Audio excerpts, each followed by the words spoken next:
একজন সাধারণ মানুষ যখন সিনেমা দেখতে যাবে সে তো আর একা যাবে না, হয় ফ্যামিলি কিংবা ফ্রেন্ডদের সাথে যাবে।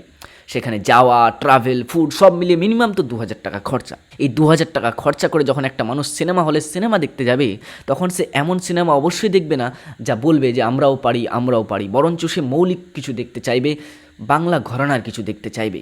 বাংলা সিনেমা ফেল হওয়ার কারণ বাংলার কোনো নিজস্বতা ছিল না, বাংলা সিনেমার মধ্যে কোনো নিজস্ব রস ছিল না, তার অভাব ছিল বাংলা সিনেমায়।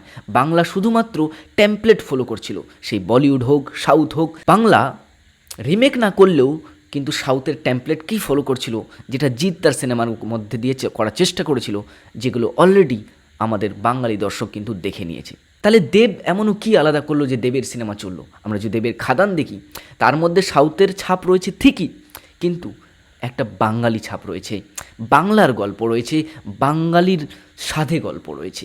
কিছুদিন আগে খুব চলা বহুরূপী গল্পটার মধ্যেও কিন্তু তাই রয়েছে, গল্পটার মধ্যে কিন্তু বাঙালিয়ানা আছে, বাংলার ছাপ রয়েছে। আমরা যদি সাউথের সিনেমাগুলোই যদি দেখি, তামিলের সিনেমা আলাদা হয়, তেলুগু সিনেমা আলাদা হয়, মালয়ালম সিনেমা আলাদা হয়, একজন সাধারণ দর্শকও তাদের মধ্যে ডিফারেন্সিয়েট করতে পারবে। কিন্তু বাংলায় কেমন সিনেমা হয় বাঙালিরা নিজেই জানে না। বাংলার একটা নিজস্বতার অভাব রয়েছে।